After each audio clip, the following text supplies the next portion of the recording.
ഈ വീഡിയോയിൽ നോക്കി കഴിഞ്ഞാൽ റിയാക്ട് 18 പുതിയ ഫീച്ചേഴ്സിനെ കുറിച്ചാണ് നമ്മൾ സംസാരിക്കാൻ പോകുന്നത്. സോ അതിനു മുമ്പ് റിയാക്ടിനെ കുറിച്ച് പറയുകയാണെങ്കിൽ അതൊരു ബേസ്ഡ് ഫ്രെയിംവർക്കാണ്. സോ അത് വെച്ച് നമുക്ക് വെബ് ആപ്ലിക്കേഷൻ ക്രിയേറ്റ് ചെയ്യാം. സോ അതേപോലെ തന്നെ റിയാക്ട് നേറ്റീവ് ഉണ്ട്. സോ അത് വെച്ചിട്ട് നമുക്ക് മൊബൈൽ ആപ്ലിക്കേഷൻ ക്രിയേറ്റ് ചെയ്യാം. സോ അത് മെയിൻലി ഒരു ജാവാസ്ക്രിപ്റ്റ് ബേസ്ഡ് ഫ്രെയിംവർക്കാണ്.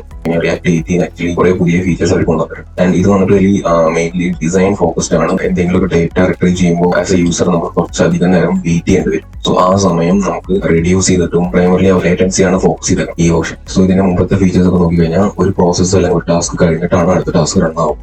സോ അവിടെ നമുക്ക് വന്നിട്ട് ഒരു പ്രിഫറൻസ് ബേസ്ഡ് അല്ല നമുക്ക് ഓരോരോ റെൻഡറിംഗ് നടക്കുക. സോ ഇവിടെ നോക്കിക്കഴിഞ്ഞാൽ കൺകറൻസി എന്ന് പറഞ്ഞ ഒരു കോൺസെപ്റ്റ് ആണ് അവർ കൊണ്ടുവന്നത്. വേറെ നമുക്ക് ഓവർലാപ്പ് ചെയ്യാം. രണ്ട് ടാസ്ക് അറ്റ് എ ടൈമിൽ നടക്കുന്നതല്ല, പക്ഷെ ഒരു ടാസ്ക് പോസ് ചെയ്തിട്ട് അടുത്ത ടാസ്ക് നമുക്ക് കൊണ്ടുവരാം. സോ പ്രിഫറൻസി ബേസ്ഡ് ആണ് നമുക്ക് ഓരോരോ ടാസ്കും അറിയാം. സോ അതാണ് പ്രൈമറിലി റിയാക്ട് 18 ഫോക്കസ്. ഫ്രീ ഏതൊരു ഡേറ്റ ഹാൻഡ്ലിംഗ് ഓപ്പറേഷൻ എടുത്താലും നമുക്ക് ഡേറ്റ വന്നിട്ട് നമുക്ക് ഫ്രണ്ട് എൻഡിൽ റെൻഡർ ആയി വരാൻ കുറച്ച് സമയം എടുക്കും. അതൊരു ഡിസ്അഡ്വാൻറ്റേജ് ആണ്. സോ അതിനെ ഓവർകം ചെയ്യാനാണ് ഇവർ സസ്പെൻസ് എന്ന് പറഞ്ഞ ഒരു ബേസിക്സ് കോമ്പണന്റ് കൊണ്ടുവന്നത്. വേറെ നമുക്ക് സപ്പോസ് ഇപ്പൊ നമ്മുടെ ഡേറ്റ വരാൻ കുറച്ച് വൈകി അല്ലെങ്കിൽ നമ്മുടെ കോമ്പണന്റ് റെൻഡർ ആവാൻ കുറച്ച് വൈകി എന്ന് വെച്ച് കഴിഞ്ഞാൽ അത് ഒരു ഫോൾ ബാക്ക് ഫംഗ്ഷൻ വെച്ചിട്ട് നമ്മുടെ പ്രീവിയസ് കോമ്പണന്റിലേക്ക് അത് റെൻഡർ ആവും. സോ സെർവർ റെൻഡറിംഗ് എന്ന് പറഞ്ഞു കഴിഞ്ഞാൽ നമ്മുടെ HTML കോമ്പണൻസ് വന്നിട്ട് നമ്മുടെ റിയാക്ട് കോമ്പണൻസ് എക്സ്ട്രാക്ട് ചെയ്തിട്ട് അല്ലെങ്കിൽ റെൻഡർ ചെയ്തിട്ട് നമ്മുടെ ക്ലയൻസിന് സെൻഡ് ചെയ്യണതാണ് സെർവർ. സോ അവിടെ നോക്കിക്കഴിഞ്ഞാൽ നമ്മൾ കുറച്ച് ഇപ്പൊ നോക്കിക്കഴിഞ്ഞാൽ കോംപ്ലക്സ് ആയിട്ടുള്ള ഗ്രിഡ് അല്ലെങ്കിൽ കുറച്ചുകൂടി കോംപ്ലക്സ് ആയിട്ട് ഡിസൈൻ ഒക്കെ ഇട്ട് കഴിഞ്ഞാൽ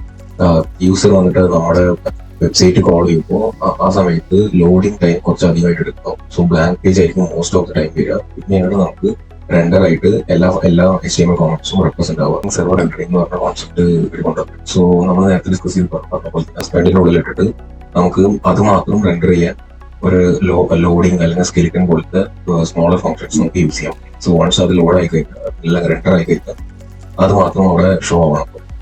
ഓട്ടോമാറ്റിക് പാച്ചിങ് ആണ് അടുത്തൊരു നല്ലൊരു ഫീച്ചർ കൊണ്ടുവന്നേക്കും. സോ അതിന് മുമ്പ് പാച്ചിങ് എന്താണെന്ന് നോക്കാം.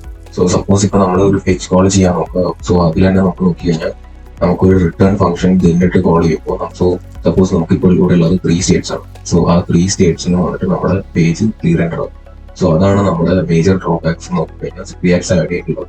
സോ ഓട്ടോമാറ്റിക് ബാച്ചിങ് വരും. അതുകൊണ്ട് നമ്മുടെ കോഡിനെ കുറച്ചും കൂടി എഫിഷ്യന്റ് ആയിട്ട് മാറ്റും. വേറെ നമുക്ക് ആ 3 റീ റെൻഡറിങ് ഒഴിച്ച് നമുക്ക് ഒരു സിംഗിൾ റീ റെൻഡറിങ്ങിൽ നമ്മുടെ പേജ് റെൻഡർ ആയി ഫ്രണ്ട് എൻഡിൽ വരും.